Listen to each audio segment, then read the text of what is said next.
नमस्कार विद्यार्थी मित्रांनो, आज आपण एक विशेष रचना वापरणार आहोत।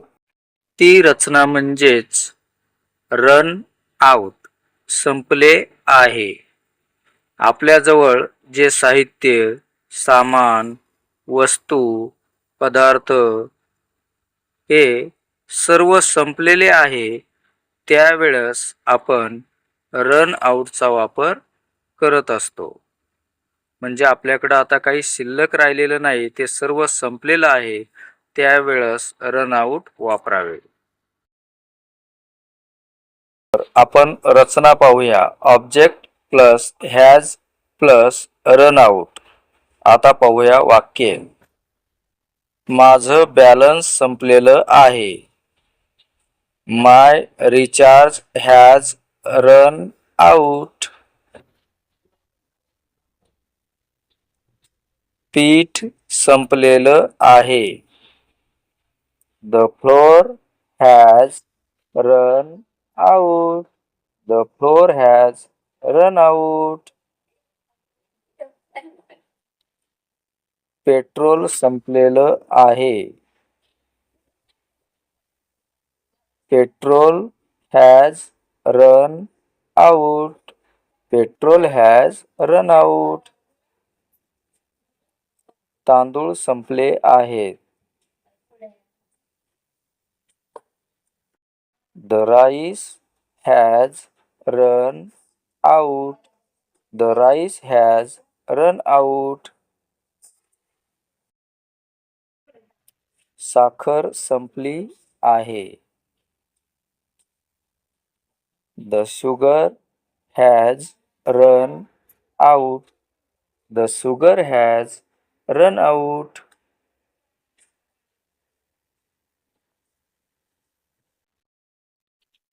खेळ संपला आहे। खेळ संपला आहे। The game has run out. The game has run out. आपल्या जवळील साहित्य, पदार्थ, वस्तू, सामान संपत आलेले आहे, म्हणजेच थोडे बाकी आहे, पूर्ण संपले नाही। अशा वेळेस आपण रनिंग आउटचा वापर करत असतो।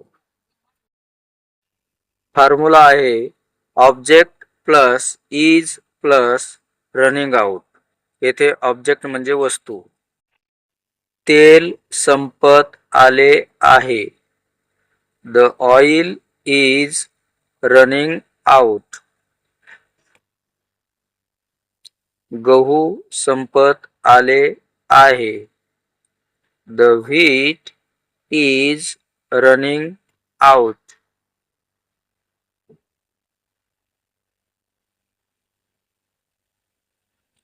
केळी संपत आली आहे। Banana is running out. Banana is running out. डाळ संपत आली आहे। Pulse is running out. Pulse is running out. मीठ संपत आले आहे। The salt is running out. The salt is running out. दूध संपत आले आहे। The milk is running out. The milk is running out. पाणी संपत आले आहे। Water is running out. Water is running out. Cake संपत आला आहे। Cake is running out. Cake is running out, gas संपत आला आहे. The gas is running out. The gas is running out. तर मित्रांनो, अशा प्रकारची रन आउट आणि रनिंग आउट अशा 2 रचना आपण या व्हिडिओमध्ये पाहिलेल्या आहेत. त्याचा अभ्यास केलेला आहे. तर ही रचना आवडली असेल तर आरोग्य वार्ता मराठी अँड एज्युकेशनल चॅनलला सबस्क्राईब करा, लाईक करा, शेअर करा आणि छान छान कमेंट करायला विसरू नका. व्हिडिओ शेवटपर्यंत पाहिल्याबद्दल सर्वांचे मनापासून आभार. Thanks for watching.